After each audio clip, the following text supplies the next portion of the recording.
அனைவருக்கும் வணக்கம். நான் உங்கள் லக்ஷ்மண் ஆஸ்ட்ரோ பேசுகிறேன். இன்றைக்கி நம்ம பார்க்க போகிற டாபிக் வந்து தெய்வ அருள், சாமி வர்றது, இதை பற்றி தான். இதுக்கு ஜாதக முறைப்படி இதுக்குன்னு ஒரு கிரக சேர்க்கை இருக்குது. இந்த கிரக சேர்க்கை இருக்கிறவங்களுக்கு தான் பெரும்பாலும் தெய்வ அருள் வருது. அதை பார்ப்போம். அதில் செவ்வாய் சந்திரன் கிரக சேர்க்கையும் சனி சந்திரன் கிரக சேர்க்கையும் உள்ளவங்களுக்கு பெரும்பாலும் தெய்வ அருள் வருது. ரெண்டாவது விஷயம், இந்த கிரக சேர்க்கை இருந்தால் தெய்வ அருள் வந்துருமா, எல்லாத்துக்குமே வந்துருமானா நிச்சயமாக அது கிடையாது. என்னென்னா, தெய்வத்தின் மேல் உண்மையான பக்தியும் அன்பும் இருக்கணும். அதுக்கு அடுத்த பாயிண்ட், அதுக்கு உண்டான முறையான விரத முறைகள் இருக்கணும், அதை கடைபிடிக்கணும். ஸோ இப்படி இருக்கிறவங்களுக்கு வந்து தெய்வ அருள் தானாக வருது. தென் மாவட்டங்களில் குலசை முத்தாரம்மன் கோவிலுக்கு பெரும்பாலோர் வந்து மாலை போட்டு விரதம் இருக்கிறாங்க. அதில் பாதி பேருக்கு வருது, முக்கால்வாசி பேருக்கு வர மாட்டுக்கு. ஸோ வராதவங்க வந்து ரொம்ப வருத்தப்படுறாங்க. ஸோ அப்படிப்பட்டவங்களுக்கு வந்து தன்னுடைய ஜாதகத்தில் இந்த பிராப்தம் ஃபஸ்ட்டு இருக்கான்னு பாருங்கள். செவ்வாய் சந்திரன் சனிச்சந்திரன் சேர்க்கை பார்வை, இந்த அமைப்பு உள்ளவங்களுக்கு வந்து பெரும்பாலும் தெய்வ அருள் வருது. ஜாதகத்தில் இந்த அமைப்பு இருந்தும் தெய்வ அருள் வரலைன்னா சில காரணங்கள் இருக்கலாம். அதில் எனக்கு தெரிஞ்சது, முன் ஜென்மத்தில் ஏதாவது சாப தோஷங்கள் நம்ம உடம்புல இருந்ததுன்னா, கர்மாக்கள், அந்த கட்டுகள் இருந்ததுன்னா தெய்வம் வந்து உடம்புல வந்து இறங்காது. ஸோ அதுக்குண்டான தீர்வு என்னென்னா, யூடியூப்லேயே நிறைய பேர் கட்டு உடைக்கும் மந்திரம் அப்படின்னு கொடுத்துருக்காங்க. அதில் எளிமையானதை ஒன்றை எடுத்து அதை சித்தி செஞ்சு உங்களுக்கு நீங்களே கட்டை உடைத்துக்கலாம். அப்படி இல்லைன்னா இந்த மாதிரி புனித ஸ்தலங்கள், கடல், ராமேஸ்வரம் போன்ற புனித ஸ்தலங்களில் உங்களோட ஜென்ம நட்சத்திரம், தேய்பிரையில், இந்த மாதிரி நாட்களில், அமாவாசை, இந்த மாதிரி நாட்களில் தேர்வு செஞ்சு அன்னைக்கு கடலில் நீராடி, அங்கே உள்ள புனித தீர்த்தங்களில் நீராடி மனமாற பிரார்த்தனை செஞ்சுட்டு மோட்ச தீபம் போட்டுட்டு வழிபட்டு வந்தீங்கன்னா இந்த மாதிரி சாபதோஷ கட்டுகள் எதுவும் இருந்ததுன்னா அது வந்து உடைபட்டு போகும். அதுக்கப்புறம் தெய்வம் வந்து இறங்குறதுக்கான வாய்ப்புகள் வந்து அதிகமாக இருக்குது. ஸோ இந்த முறையை வந்து தேவைப்படுறவங்க பயன்படுத்தி கொள்ளுங்கள். மூணாவது என்னென்னா, இந்த தெய்வம், இந்த செவ்வாய் சந்திரன் சனிச்சந்திரன் இந்த சேர்க்கைக்கு ஒரு 75% தெய்வ அருள் வரும். இது வந்து நிசப்த பார்வை. செவ்வாயும் சந்திரனும் சனி சந்திரனும் நேருக்கு நேராக பார்க்கக்கூடியவங்களுக்கு வந்து அவங்க விரதம் இல்லாமல் இருந்தாலும் சரி, தெய்வ பக்தி இல்லாமல் இருந்தாலும் சரி, சில விஷயங்களை அவங்க கடைப்பிடிக்காமல் இருந்தாலும் சரி, அவங்களுக்கு வந்து தானாகவே தெய்வ அருள் வருது. ஸோ லக்கணத்தில் செவ்வாய் சந்திரன் சனிச்சந்திரன் தொடர்பு இருந்ததுன்னா, நிசப்த பார்வை இருந்ததுன்னா அவங்களுக்கு இந்த மாதிரி அமைப்பு இருக்குது. மீதி 4-7 சொல்லக்கூடிய பாவத்தில் இருந்ததுன்னா அவங்க வந்து அவங்க அம்மாவளி தெய்வம் வந்து அவங்க வழிபட்டாங்கன்னா அந்த அம்மாவளி தெய்வம் வந்து அந்த ஜாதகருக்கு வந்து தெய்வ அருள் வந்து இறங்குது.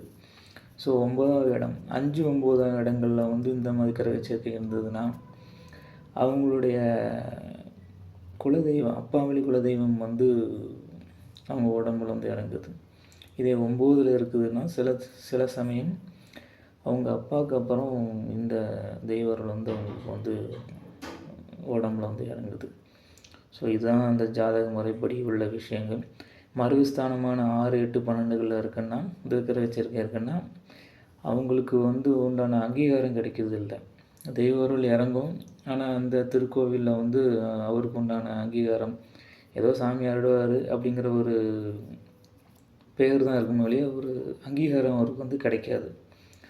இதுதான் இதுக்கு உண்டான ஜாதக முறைப்படி தெய்வ அருள், சாமி வந்து உடம்புல இறங்குறதுக்கு உண்டான அமைப்புகள்.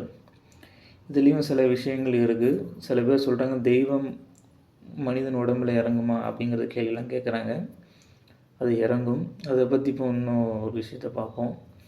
இருக்கிற நம்மளுடைய கோவில்கள் 100% வந்து போலிச்சாமி தான் ஆடிக்கிட்டுருக்காங்க. எல்லாத்துக்குமே தெய்வம் வந்த மாதிரி ஒரு பாவனைகளையும் பில்டப்லேயும் ஆடிட்டுருக்க ஒரு குரூப் இருக்குது. இரண்டாவது தரப்பில் பார்க்கும்போது அவங்க குடும்பத்தில் இறந்த ஆன்மாக்கள், ஸோ தாத்தா பாட்டி அம்மா அந்த மாதிரி ஆன்மாக்கள், சில ஆன்மாக்கள் வந்து உடம்பு எடுக்காமல் இருக்கிற போது ஸோ அவங்க உடம்புல வந்து இறங்கி ஆடிக்கிட்டு இருக்கு. இது அவங்க வந்து அவங்களுக்கு நினைவு நாளை வச்சு அவங்க வழிபடுவாங்க இறந்தவங்களுக்கு. அந்த நேரத்தில் சில பேர் உடம்புல வந்து இறங்கும். ஸோ அப்படியே அதை ஆட்கொண்டு அவங்க கோவிலில் கொட்டு அடிக்கும் பொழுதும் பூஜை பண்ணும்போது அவங்க உடம்புல இறங்கி ஆடிக்கிட்டு இருக்கு. ஸோ இது ஒரு ரகம். மூணாவது ரகம், அதே அவங்க குடும்பத்தில் இறந்த கன்னி அப்படின்னு சொல்லக்கூடிய சிறு குழந்தைகள். ஸோ அதுவும் வந்து ஆன்மாவும் கோவில்களில் கொட்டடிக்கும் போதோ அவங்க சில விரதங்கள் இருக்கும்போது அந்த உடம்புல வந்து அது ஆட்கொண்டு ஆடிக்கிட்டு இருக்கு.